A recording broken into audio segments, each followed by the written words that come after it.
Boa noite! Já estamos ao vivo para mais uma live. Hoje, tema e os participantes são muito interessantes. Discutirmos hoje um assunto que tem como tema Covid-19, perspectivas, conhecer para proteger. Nós estaremos com a presença hoje de alguns palestrantes e é um prazer tê-los aqui. Clique nesse aviãozinho, convide seus amigos, que sem dúvida o tema de hoje abençoará a sua vida e da sua família, porque nós teremos hoje um encontro onde nós estaremos falando da importância que é conhecer o Covid-19 para proteger de alguma forma você e a sua família.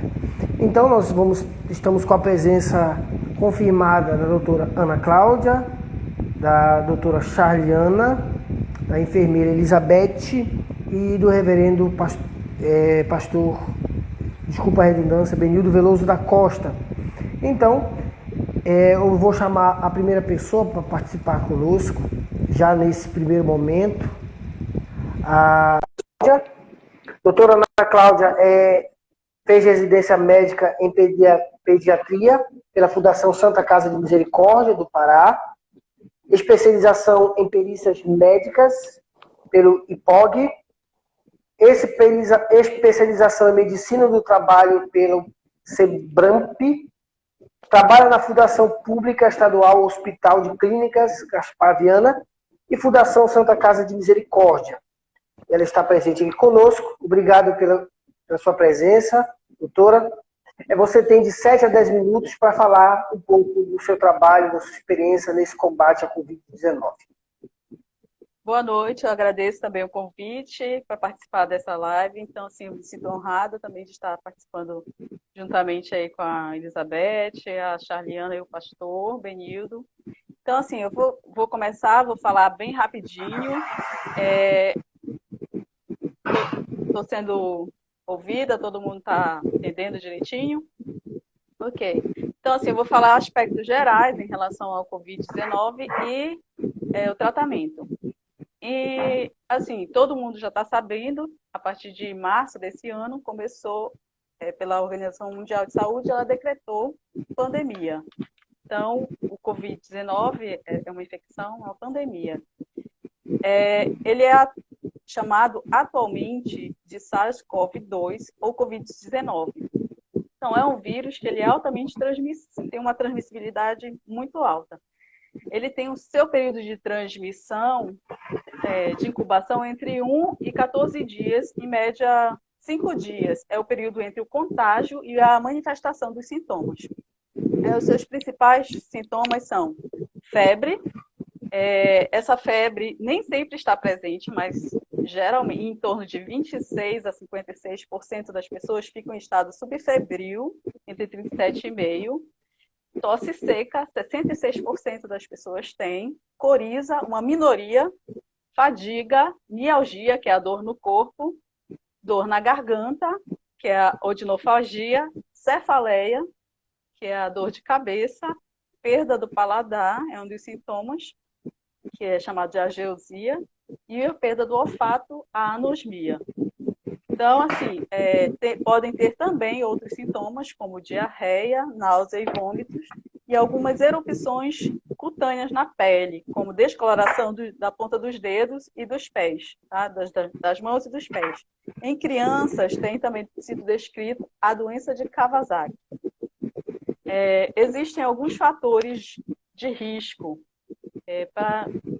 para desenvolver formas mais graves. São as pessoas portadoras de doenças crônicas, como diabetes, hipertensão, asma, doença renal, doenças que cursam com imunossupressão, as pessoas acima de 60 anos, os obesos em qualquer idade, e eu acrescentaria aí nessa listinha, que geralmente não é falada, os profissionais de saúde, que geralmente eles são de frente, eles também são grupo de risco para desenvolver Covid.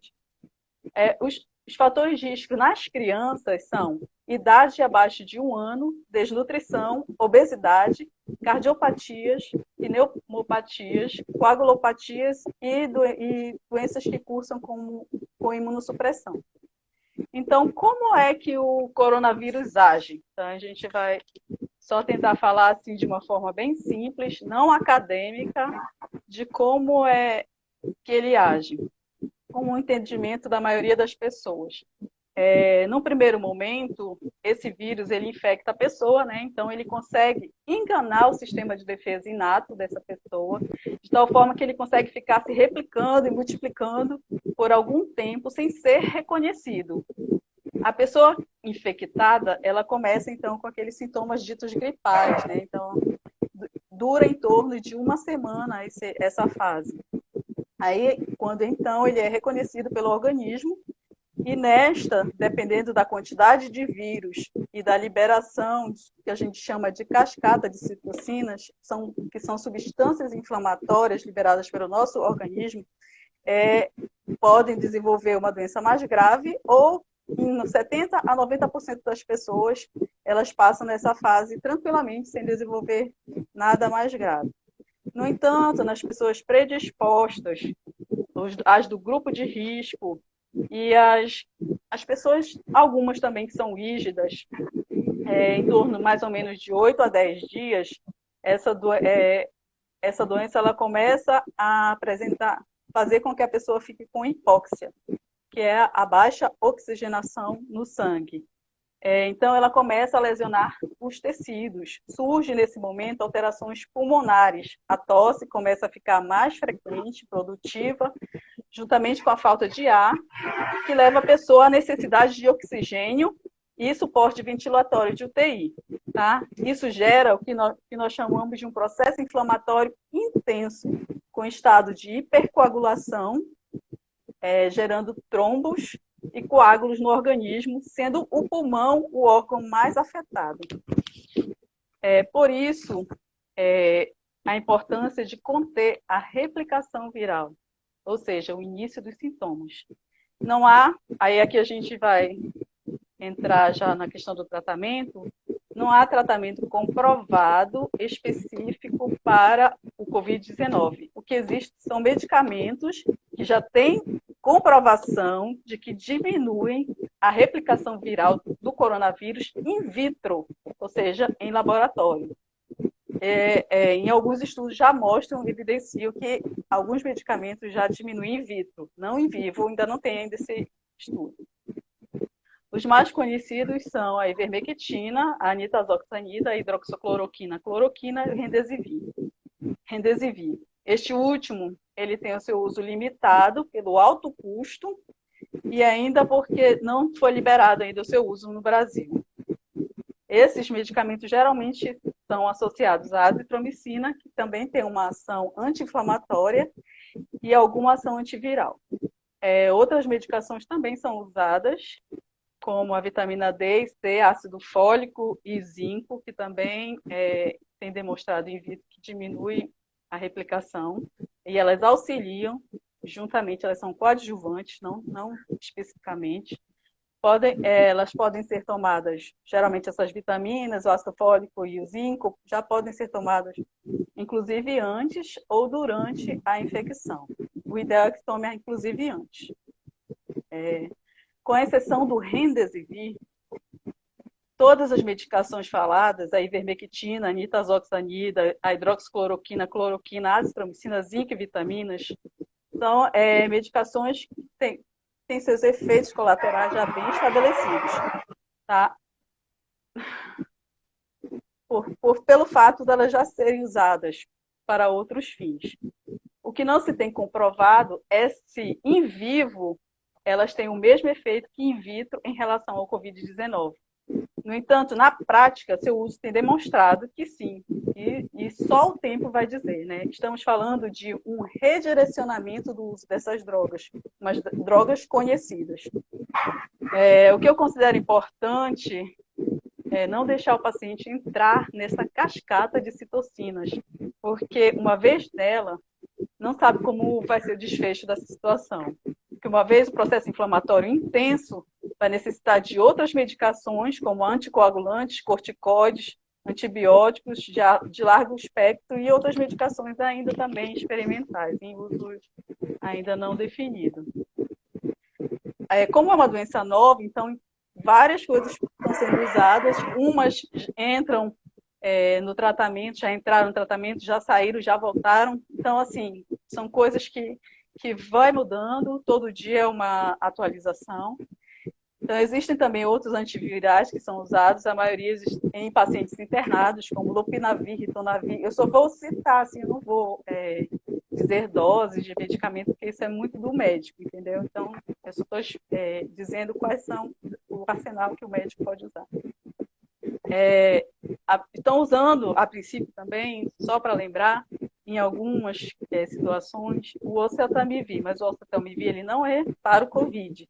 Ele é justamente porque alguns sintomas se assemelham do H1N1. Então, assim, na dúvida, está sendo usado, mas não é para o COVID, é para o H1N1. Tá? Assim, eu vou finalizar falando em relação a alguns estudos que saíram sobre o uso da cloroquina e da hidroxicloroquina. Alguns foram, inclusive, veiculados na mídia de uma maneira bem exuberante e alguns outros foram esquecidos.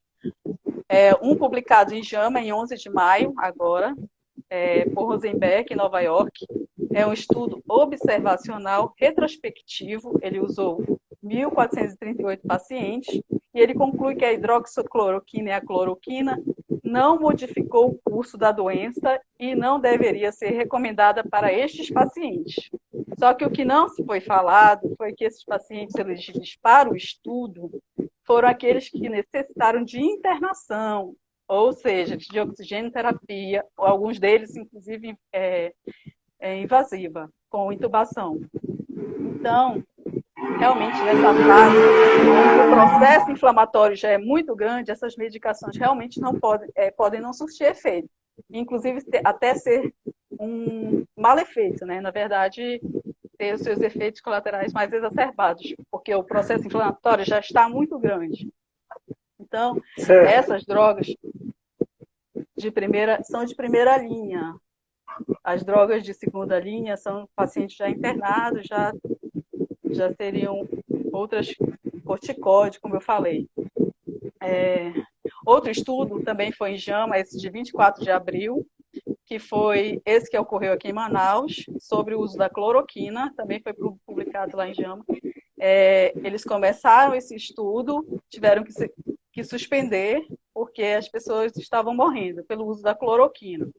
Só que, assim, a dose que foi utilizada para fazer não foi a dose que normalmente são utilizadas. Então, eles usaram uma dose além do que a dose habitual, tipo, duplicaram a dose. Então, consequentemente, uma droga que já tem seus efeitos colaterais, imagine essa droga sendo duplicada.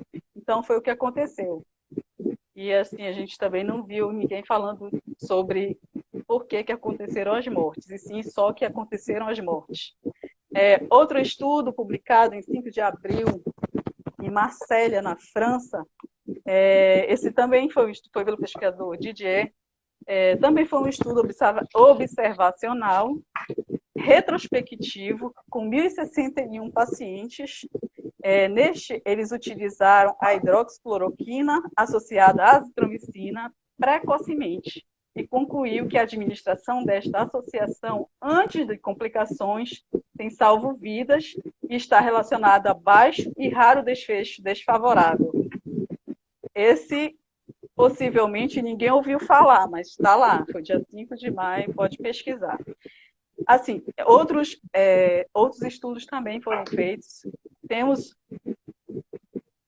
Temos aqui no Brasil o trabalho da Prevent Senior, já estou terminando, da Prevent Senior, o plano de saúde de idosos. Nessa população, a gente evidenciou que 70% das pessoas que usaram precocemente a hidroxicloroquina com azitromicina começou a diminuir a internação e as mortes também. Foi um estudo observacional. E, recentemente, a Sociedade Brasileira de Infectologia e Pneumologia e algumas não recomendaram o uso dessas drogas, mas deixaram a critério do médico. Então, aqui eu ressalto que o papel dessas associações, das sociedades, realmente é este, já que não tem estudos comprovando a eficácia destes tratamentos em vivo.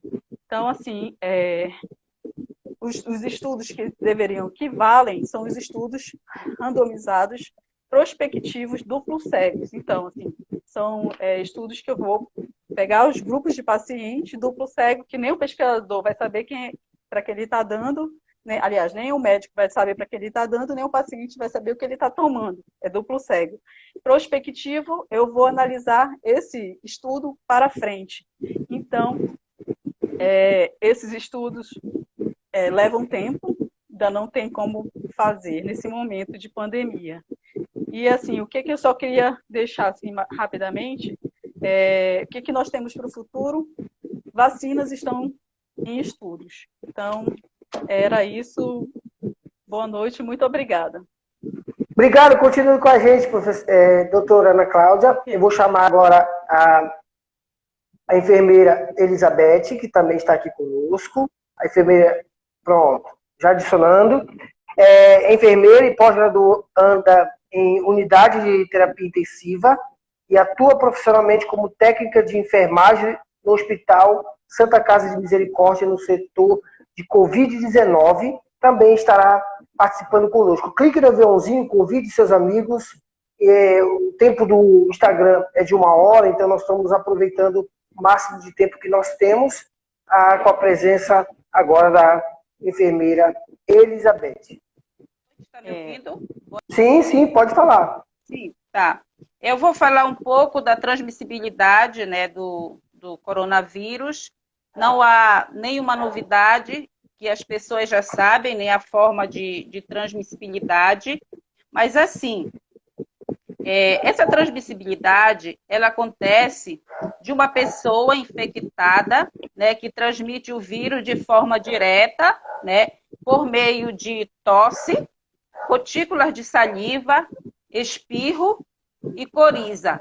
E a forma indireta, através do toque da mão, através de objetos e superfícies contaminadas, como celular, teclados de computadores, maçanetas de porta. E, então, essa transmissão, ela ocorre também quando essa pessoa, ela já foi contaminada pelo vírus, né? E esse período de incubação, como a doutora falou, que varia em média de 0 até 14 dias, mas estudos mostram, em artigos científicos aí, ultimamente esses artigos que estão sendo publicados, eles têm mostrado que esses meios de transmissão ocorrem quando essa pessoa ela já está com vírus e ela pode contaminar outras pessoas antes delas sentirem esses sintomas. O estudo foi realizado na China recentemente, aí diz que esse paciente ele pode contaminar entre 24 a 48 horas antes de apresentar os sintomas. Uma outra questão que eu quero colocar aqui é sobre quando essa pessoa que está com esse vírus, né? O Covid ele tem 3 fases, que é o estágio de assintomático, é aquele paciente que está transmitindo o vírus, mas ele não sabe, né? Não tem sintomas, os sintomas leves e os sintomas que são moderados, que é o segundo estágio, e o terceiro sintoma que vai para o grau de severidade. Esse paciente que apresentou um quadro clínico, vamos dizer assim, os sintomas de moderado a grave, ele precisou de uma internação, ele precisou, agravou os sintomas dele, precisou ser encaminhado para uma terapia intensiva, de lá precisou também de uma ventilação mecânica, que a doutora já falou em relação a isso.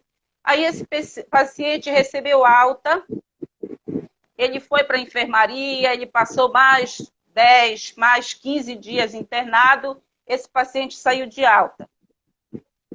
esse paciente, ele precisa ainda manter o isolamento privativo, em quarto privativo, porque esse vírus, ele pode ainda infectar outras pessoas de 30 até 30 dias, outros estudos mostram também que ele pode ser de 4 até 6 semanas após a alta do paciente. E por isso tem que ter muito cuidado em relação a essa transmissão. As pessoas de dentro da casa que estão com o paciente com vírus infectado, eles precisam automaticamente colocar esse paciente em isolamento, usando ainda máscara, mesmo depois da alta, e as pessoas também têm que usar a máscara. E outra situação para essas pessoas é que, se ele está infectado, toda a roupa desse paciente precisa ser colocado em um saco separado, amarrado. Esse quarto onde ele está precisa ser limpo, não varrer, e sim limpar com um pano úmido, para que evite levantar poeiras onde esses vírus eles ficam suspensos no ar. Estudo mostra que não se sabe ainda quanto tempo esse vírus permanece no ar ou nas superfícies. Alguns artigos dizem, o Ministério da Saúde ele fala que tem vírus, o vírus fica entre 9 dias, outro é 12 horas. Na verdade, não se sabe ainda esse tempo. O importante é que as pessoas tomem esse certo cuidado, como o isolamento social, e a prevenção, gente, ela é muito importante em relação ao uso de máscara, à higienização das mãos, à lavagem das mãos. Uma outra situação que eu tenho que colocar também, que eu acho muito importante, que nesse momento todo mundo tem o álcool em gel em casa, mas nada substitui a lavagem das mãos. Se você está em casa, lave as mãos, não use o álcool em gel, né? Deixa o álcool em gel para no momento que você esteja, que não tem condições de lavar as mãos. Se você sair, aí tudo bem, leve o álcool em gel para higienizar as mãos. E esse momento da higienização das mãos, ela tem que ser entre 20 a 30 segundos com álcool em gel, né? E para lavagem das mãos é de 30 a 60 segundos, o mínimo para lavar as mãos. Uma outra situação que também eu coloco aqui, que deve ser evitado ou não pode usar, é tudo aquilo que gera aerossóis. Vamos dizer, geralmente em casa nós temos um nebulizador. E como os sintomas do Covid é igual à gripe, né, muitas pessoas procuram usar o nebulizador para fazer nebulização. Isso não pode porque gera partícula e dissemina os vírus. E com isso muitas pessoas são infectadas. Então deve ser evitado o uso de nebulização. Uma outra situação também que eu coloco aqui é evitar tocar as mãos, né, com a mão para a boca, para o olho, para o nariz, para a boca, nariz. Não pode com a mão suja, tem que fazer uma higienização das mãos. Outra situação também é sobre as pessoas. Quem vai pegar o coronavírus? O coronavírus, 70% das pessoas elas vão ser infectadas. Sendo que dentro desses 70% a 80%, tirando esses 70%, esse quantitativo, vamos dizer assim, de 60% ou 70%, vão ter aqueles quadro leve. A pessoa não vai evoluir assim com os sintomas moderados. E outros 20%, eles vão sim evoluir para um quadro moderado para grave. E assim, como a doutora falou, que os fatores de risco eles estão muito ligados às pessoas que têm comorbidade, como outros tipos de doença, diabetes, pessoas que têm infecção respiratória, pessoas com insuficiência renal. E aí que vem aquela situação, de você se hidratar. Não quer dizer que vou tomar certo medicamento e vou ficar livre do coronavírus. Não é isso. Mas se uma pessoa está com uma imunidade alta, ela é mais fácil dela não contrair o vírus. Mas através disso, é você se hidratar bem, com líquido, com água, tomar no mínimo 2 litros de água por dia. E a outra situação, os jovens, eles vão pegar o coronavírus? Pegam. Só que tem uma diferença aí. Que jovens e crianças, eles têm menos risco de evoluir para um quadro grave do corona, entendeu? Então, as pessoas que evoluem para um quadro grave são essas pessoas que têm outras comorbidades. Mas não quer dizer que um jovem também não possa evoluir para um quadro grave, né? Então, medicação, como a doutora falou, não tem. Tem esse medicamento X para a doença do coronavírus. Não temos vacina, que o único que podia imunizar as pessoas era a vacina, mas ainda não tem. Mas estão estudando para que chegue a um momento que a gente consiga essa vacina para que possa erradicar a doença. Mas no momento ainda não se tem essa vacina. A única forma é você ter uma boa imunidade, se alimentar bem, para que evite, né, de você evoluir para um quadro grave da doença. Doutora, acabou. Obrigado, tá? Vou chamar a doutora Charliana agora, tá? Obrigado. Chamando agora a doutora Charliana, que é farmacêutica bioquímica formada pela CESUPA, também especialista em saúde pública pela UEPA, tem mestrado e doutorado em biologia de agentes infecciosos e parasitórios pela UFPA, é professora do curso de farmácia e biomedicina da Faculdade Cosmopolita, funcionária pública e também missionária formada pela FATEB. Doutora Charliana, você tem a palavra. Boa noite a todos. O meu áudio está bom? Consegue me ouvir direito? Sim? Tá ótimo. Então, quero agradecer o convite do pastor Benildo, do Licélio. Quero congratular aí as minhas colegas que já falaram muito bem, tá? Eu vou dar só uma continuidade. E eu vou começar respondendo a pergunta da Silvana. Silvana perguntou aí se pode ter recaída, tá? É o seguinte, quando a gente fala sobre recaída, a gente está falando sobre imunidade, né? Então, o que a gente não pode deixar de esquecer, a gente não pode deixar de lado, a gente tem que sempre lembrar.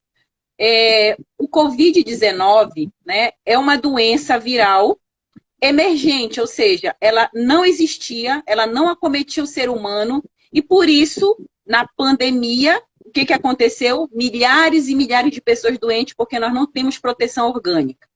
O nosso corpo precisa produzir anticorpos para isso, né? Então, pelos estudos anteriores, tá? Porque o Covid-19, o SARS-CoV-2, que é o vírus que causa o Covid-19, tá? Ele é um vírus de uma grande família, que é a coronaviridae. Então, eu tenho vários tipos de vírus. Então, os estudos que já tinham sido feitos com outras espécies, tá? Dentro dessa família, mostraram que a pessoa ela tem ali em torno de 6 meses, tá? de proteção ainda pela produção dos anticorpos, porque é gerado células de memória. Ou seja, no segundo contato, eu vou ter ali um tempo ainda de proteção. Até porque vocês sabem que um dos tratamentos que tem sido feito é com a imunoterapia, ou seja, pegar o soro de pacientes, né, convalescentes que já curaram a doença, preparar esse soro e injetar, aplicar numa pessoa doente para que ele possa ter uma recuperação maior. Então, não se sabe ainda, os estudos não fecharam, não se sabe quanto tempo de proteção imunológica a gente vai ter após uma infecção, mas no mínimo aí 6 meses a gente ainda tem uma proteção, tá? E como vocês sabem, por exemplo, a vacina para os influenzas da vida, né? O que acontece? Todo ano a gente tem que tomar uma vacina diferente. Por quê? Os vírus têm uma capacidade de mutação altíssimo. Então, o vírus que ano passado causou uma gripe, esse ano já não é a mesma cepa, porque já houve mutação. Então, se houve mutação é porque ele está se adaptando, porque ele quer continuar sobrevivendo ali naquele hospedeiro, né, causando os processos infecciosos. Então, todos os anos eu preciso tomar uma vacina diferente. Então, a gente não sabe o quanto de duração dessa proteção e a gente só vai saber aí quando as vacinas estiverem prontas. Já temos uma vacina que já tem os resultados preliminares adequados, tá? Então, o que vai acontecer na infecção pelo coronavírus? É justamente, tá, após o contato do vírus com o organismo, né? Ele tem uma proteína chamada proteína S do capsídeo, em que ele vai se ligar a um receptor da enzima convertora de angiotensina. É essa ligação receptor das nossas células e proteína S do vírus que faz com que ele seja bem sucedido, infecte as nossas células e produza, se replique.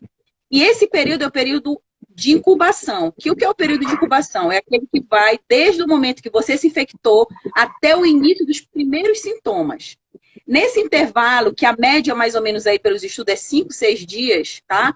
O vírus se multiplicou a ermo, a ponto de começar os primeiros sintomas. Quais são? Febre, tudo esse processo. Febre, dor de garganta, dor nos olhos, dor no ouvido, diarreia, dor abdominal. Tudo isso é consequência já do processo inflamatório inicial que se dá, pelo que nós chamamos de resposta imune inata, tá? Só que durante esse período, é o período necessário e fundamental para se iniciar o tratamento, como a doutora Cláudia falou, tá? Que é na fase dos primeiros sintomas, porque a chance de sucesso é muito maior, porque você reduz a replicação viral, tá? O que vai acontecer? A resposta adequada para o meu organismo vencer a infecção é uma resposta celular, que é uma resposta mais específica. No entanto, ela só começa a se desenvolver tardiamente, ali depois do 8º dia, mais ou menos, 9º dia. E aí, se essa pessoa não tiver entrado com o tratamento, não tiver um sistema imunológico fortalecido, porque não fazia atividade física, não fazia reposição de vitamina D, não tomava vitamina C, não se alimentava direito, e pelas características genéticas imunológicas, porque nós temos uma identidade imunológica, tá? Eu sou diferente do Licélica, diferente da doutora Ana Cláudia, e a minha resistência é diferente da dele e assim sucessivamente, tá? Então, o que vai acontecer? O sistema imunológico ele começa, então, a responder produzindo um grupo de citocinas, principalmente interferon gama, alfa, beta, tá? Fator de necrose tumoral, interleucina 6, que são quimioatraentes, são substâncias quimioatraentes do organismo que vão fazer com que ocorra a produção, tá? E ativação de linfócitos TCD4 e CD8, os linfócitos T, que tem uma resposta eficaz contra os vírus, que são micro-organismos intracelulares obrigatórios. Só que o sistema imunológico ele perde o controle total. O regulation da resposta imune, ou seja, ele não consegue mais voltar para o estágio de equilíbrio. E aí, o exagero da resposta imunológica vai gerar o quê? Vai gerar falência múltipla dos órgãos, que é aquela fase posterior ali, quando já houve acometimento do pulmão, com hipóxia, e que já vai entrar na falência, né? Aí começa a falência pulmonar, começa a falência cardíaca, e aí nós temos um grande problema. Vamos falar agora dos medicamentos. Cloroquina e hidroxicloroquina. Tá? Os compêndios da Springer, que é uma coletânea de artigos científicos, JAMA, entre outros, Nature, tá? Tudo que está sendo publicado, né, nessa área, fora os que saiu agora, dia 18, tá? O parecer da Sociedade Brasileira de Medicina Intensivista e da Sociedade Brasileira de Imunologia. Eles não orientam a utilização, tá, da cloroquina e nem da hidroxicloroquina no tratamento para esses pacientes já graves, internados. Porque um dos principais problemas é que a cloroquina e a hidroxicloroquina, que são aminoquinolinas, um grupo de substâncias, tá? Uma classe terapêutica, que são usados para tratar malária, amebíase hepática, algumas doenças autoimunes, tá? Qual é o grande problema deles? Eles causam um efeito colateral danoso ao coração, que é o quê? Uma toxicidade miocárdica. Então, um paciente já agravado, com rebaixamento pulmonar, tá? Que não está sendo adequadamente acompanhado, a chance dele ter uma falência cardíaca é muito grande. Ele vai ter taquicardia, tá? Ele vai ter uma toxicidade miocárdica, fora as questões relacionadas, tá? À questão renal, que também pode sobrecarregar, tá? Agora, esses mesmos estudos, eles também dizem que uma associação, essa conduta é médica, tá? Ela tem que ser avaliada pelo médico, e ela pode ser empregada ali nos estágios iniciais, e como a doutora Ana Cláudia muito bem disse, lá de Rosenberg, tá? Que ele fala justamente dessa precocidade na utilização. Eu vou chamar a atenção de um detalhe. Cloroquina e hidroxicloroquina é uma medicação que causa muita alteração gastrointestinal. Por isso, ela deve ser usada sempre depois de uma refeição, tá? Tomar com água e sempre após uma refeição. Para o quê? Para que a gente diminua os efeitos colaterais do medicamento, que é o quê? Dor de barriga, náuseas, vômitos, tá? Que é muito frequente como uma reação adversa, tá? Desse medicamento, tá? Além disso, a hidroxicloroquina ela pode levar a uma insuficiência hepática e uma alteração da alteração eletrocardiográfica, tá? Nós temos outras medicações que são importantes que eu vou falar rapidamente para vocês. A ivermectina e a nitazoxanida, tá? Eles são antiprotozoários, tá? A nitazoxanida, ela tem estudos que comprovam a sua utilização, tá? Em justamente gastroenterite causada por alguns vírus, como rotavírus e norovírus, tá? Então, a gente já vê que ela tem uma aplicação, ela já tem uma utilização para gastroenterite causada por vírus. Além disso, ela trata protozoários e eumintos, assim como a ivermectina, que também trata piolho, que são ectoparasitas. Então, a associação, tá, da azitromicina, que é um antibiótico, que é um macrolídeo, assim como a claritromicina. Eu, por exemplo, tive a infecção. Eu não me tratei com ásia, eu me tratei com claritromicina porque eu tinha em casa, tá? Eu fiz o tratamento no esquema preconizado e eu tive ausência de paladar e olfato e agora com 8 dias eu já comecei a voltar o meu paladar e o meu olfato. Tem pessoas que passam 15, 25, 30 dias sem olfato. Mas por quê? Nos primeiros sintomas, já sabendo que a minha mãe estava doente, eu logo comecei o tratamento de imediato, né?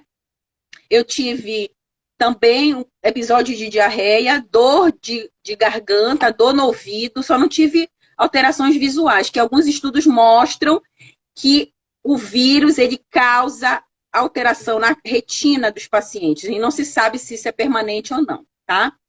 Então, falando na azitromicina, claritromicina e nos antiprotozoários, só falar que eles também causam algumas reações adversas, tá? Como, por exemplo, alguns podem causar diarreias, dores no estômago, tá? Então, sempre é importante, se você está fazendo um tratamento muito intenso, é você utilizar um protetor gástrico para te ajudar, tá? Principalmente pessoas que têm gastrite, que têm problema de estômago, é necessário utilizar ali um pantoprazol de 20 miligramas para proteger essa mucosa gástrica, porque é uma pancada de agentes químicos, tá? E outra coisa que eu quero chamar a atenção, hidroxicloroquina e cloroquina em uso de idosos tem que ter muito cuidado. Por quê? Geralmente, pacientes epiléticos, pacientes que têm convulsões, como, a exemplo, os pacientes com Alzheimer, devem ser evitado o uso, porque é uma das reações, tá, comuns observadas no uso da cloroquina e da hidroxicloroquina. Tanto que a minha mãe está internada e eles têm que trazer um termo de consentimento livre esclarecido para você liberar o uso, e eu não liberei o uso porque eu sei que para ela não é adequado, tá? Até porque ela já tinha desenvolvido uma questão de pneumonia e tudo mais, tá? Então, assim, são esses aspectos importantes. E só para finalizar, não sei se eu ainda tenho tempo, só para finalizar eu vou falar rapidinho, só para falar dos testes diagnósticos, tá? Hoje eu recebi uma amiga que me mandou 2 exames que ela fez. Ela fez na semana passada uma sorologia de IgG, que deu negativo, e fez um teste, também coletou um PCR, né, uma reação em cadeia de polimerase, o teste molecular, para o COVID. O IgG dela, o sorologia deu negativo, mas a PCR deu positiva. E o que a gente vai tirar de conclusão disso? Foi aquilo que eu falei. No início da infecção, não há uma resposta imunológica, porque o vírus ele age modulando a tentativa dele de se proliferar.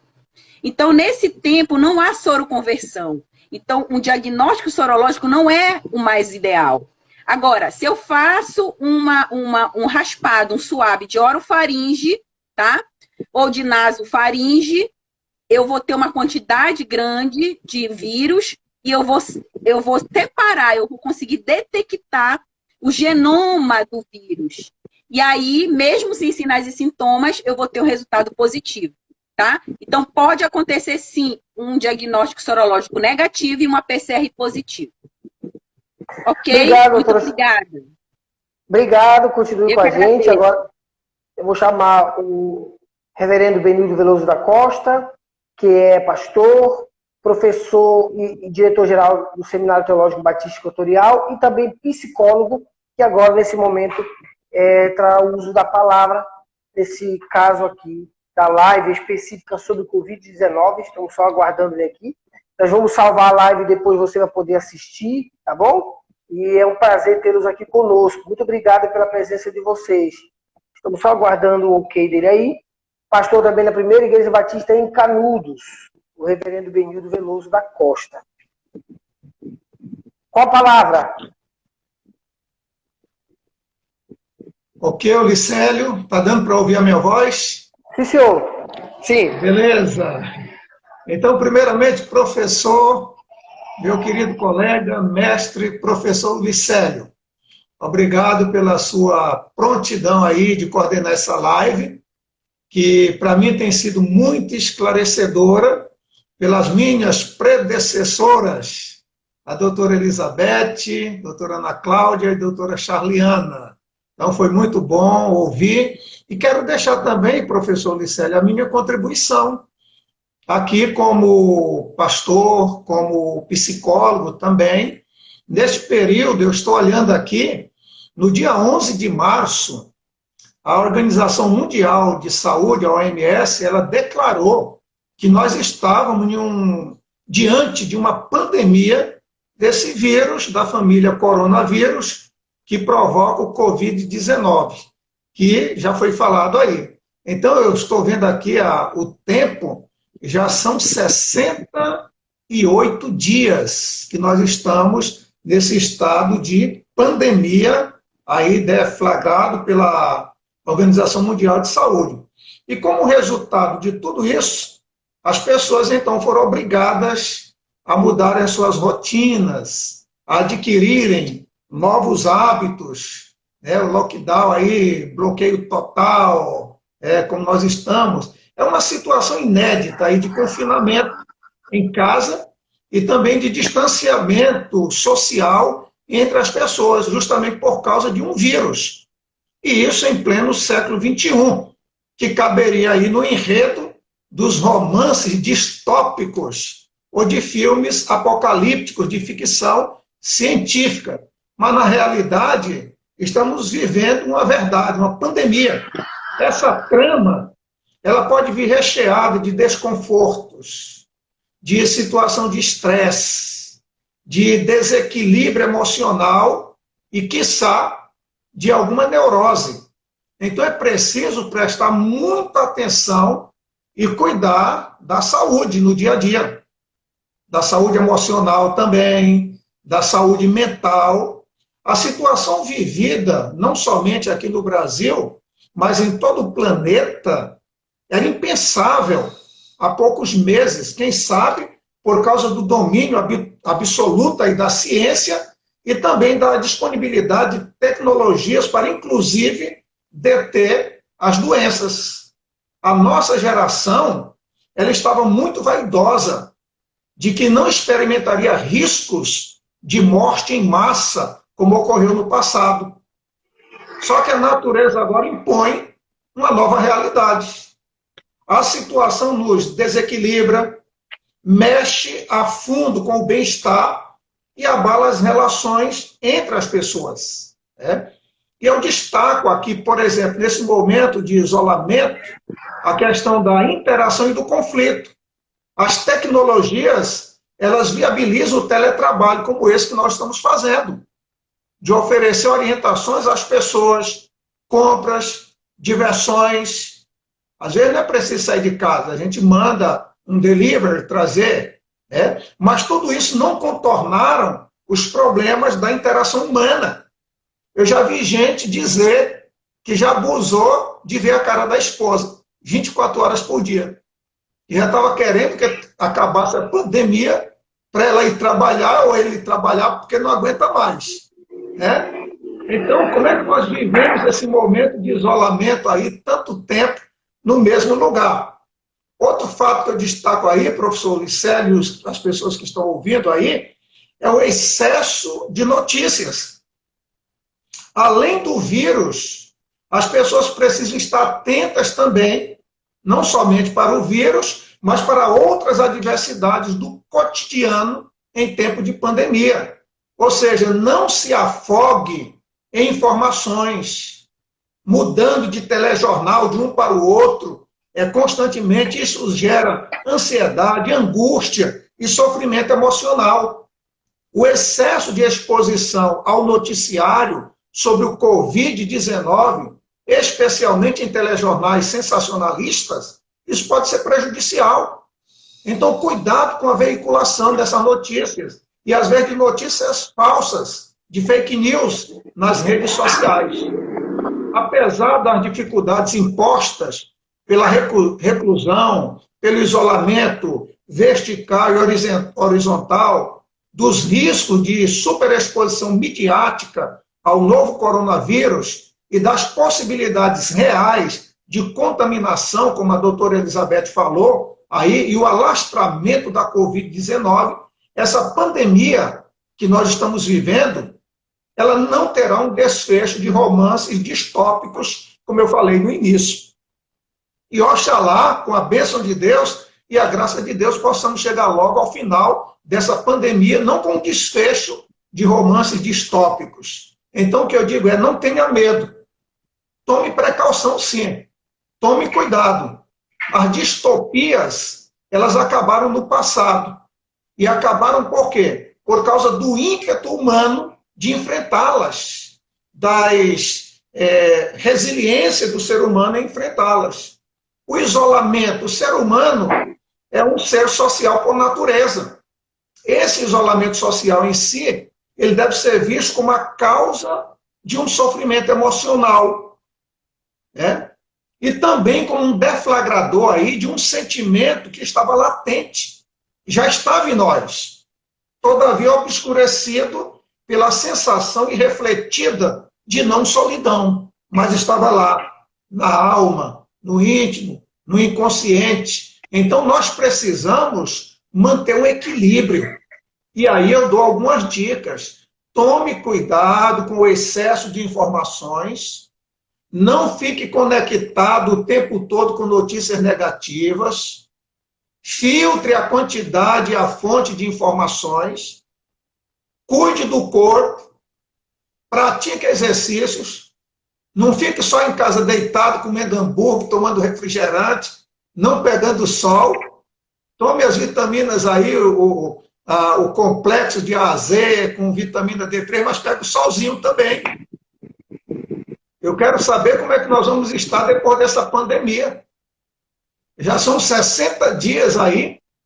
Eu não sei quanto tempo mais vai durar. Como é que vai estar a balança aí quando a gente subir depois. Então, muito cuidado, cuide do corpo, alimente-se de forma saudável e preserve o seu tempo de descanso.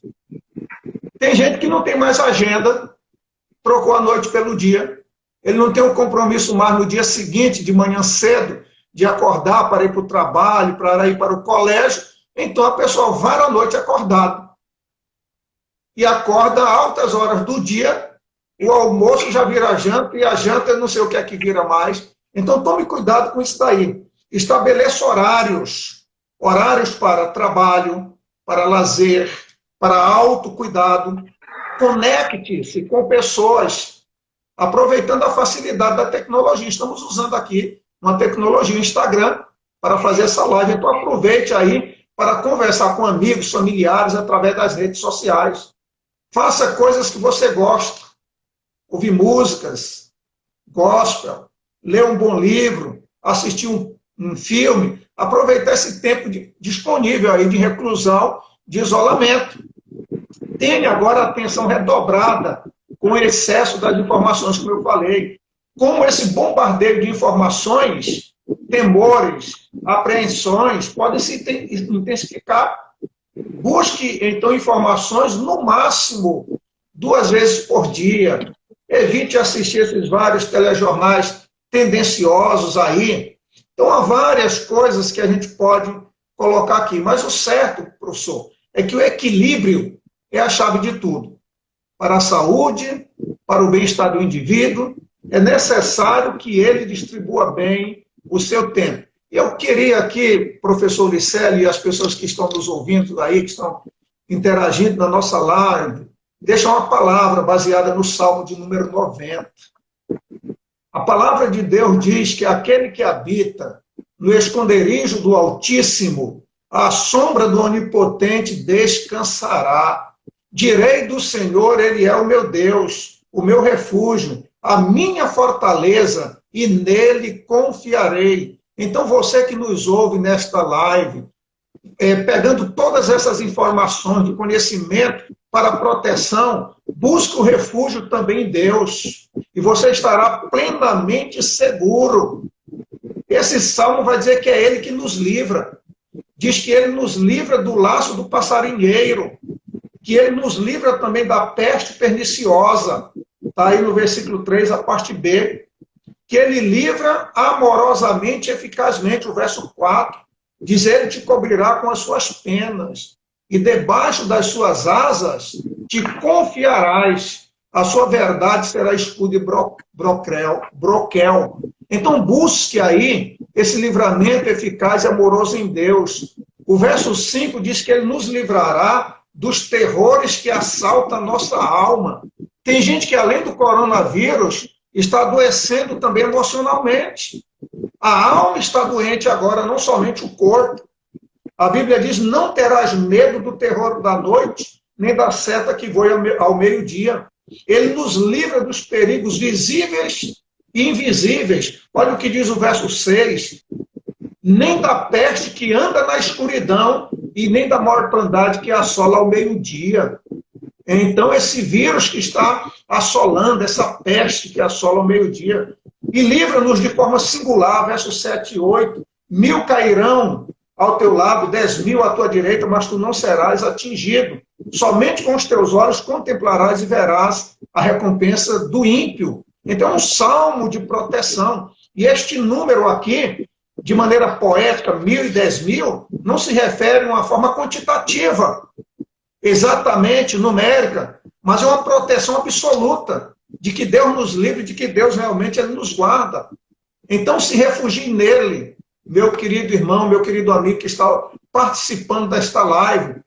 O salmista diz, porque tu, Senhor, és o meu refúgio, no Altíssimo fizeste a tua habitação, e nenhum mal te sucederá, nem praga alguma chegará à tua tenda, que Ele proteja a sua casa, que Deus proteja o seu lar. É Ele quem nos guarda, diz os versos de 11 aí até o verso 13, e diz que Ele faz isso porque Ele nos ama. E aqui, professor Ulisélio, eu encerro a minha fala, dizendo que, além do cuidado que nós devemos ter com o vírus, com o Covid-19, nós devemos ter muito cuidado também com a nossa saúde da alma, das nossas emoções, confiando em Deus, buscando nesse Deus todo-poderoso que nos livra. Diz o salmista, ele finaliza o salmo assim, porque tão encarecidamente me amou, também eu o livrarei. Que Deus livre você, que Deus livre a sua família. Pô-lo-ei em um retiro alto, porque ele conheceu o meu nome. Ele me invocará e eu lhe responderei. Diz o salmo aí, estarei com ele na angústia. Neste momento que você está passando, dela o retirarei e o glorificarei. Falo-ei com longura de dias e lhe mostrarei a minha salvação. Muito obrigado, professor Licélio. Que Deus abençoe a todos nós, a todos os nossos ouvintes. Busque o refúgio em Deus e o cuidado no Senhor, o equilíbrio entre a saúde do corpo e a saúde da alma. Deus abençoe a você.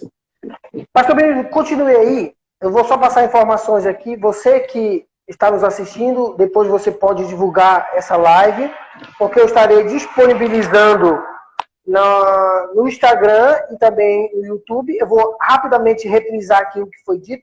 A doutora Ana Cláudia falou do período de contágio, sintomas, grupo de risco, ações do Covid, tratamento através de medicamentos. A doutora Elizabeth falou como acontece os estágios, as fases do Covid, prevenções e o tratamento em casa. A doutora Charliana falou o que é de fato o Covid-19, tratamento, sobre o tratamento através da vacina, e que para vencer o Covid precisa ter uma resposta celular e através de outros meios de prevenção. O reverendo Benildo Veloso falou do tempo em que nós estamos e a rotina que a pandemia causou nas pessoas.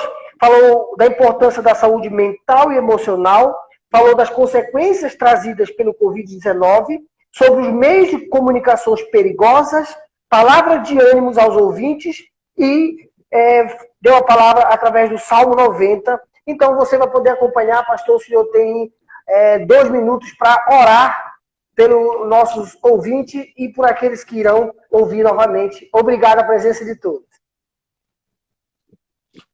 Pai bendito, nós louvamos o teu santo nome. E eu agradeço esse momento desta live e ministro a Deus impetrando as tuas bênçãos sobre cada pessoa que participou desta live, que ouviu, e aqueles que assistirão depois. Derrama a tua graça, derrama o teu favor, derrama a tua misericórdia sobre nós e sobre a nossa família. Tu és o nosso auxílio e tu és o nosso refúgio. Oramos como salmista no Salmo 57. Tem misericórdia de mim, ó Deus, tem misericórdia de mim, ó Deus, pois à sombra das tuas asas nos refugiaremos até que passe, ó Deus, a calamidade. E assim nós fazemos, assim nós oramos, em nome de Jesus. Amém. Amém, obrigado a presença de todos. Nós temos 10 segundos, 20 segundos. Obrigado. E, infelizmente, nós não vamos poder responder todas as perguntas de vocês, porque o tema era sobre Covid-19, mas falar apenas das perspectivas de conhecer para poder combater, e isso foi a proposta da live de hoje. Obrigado pela presença de todos. Até mais.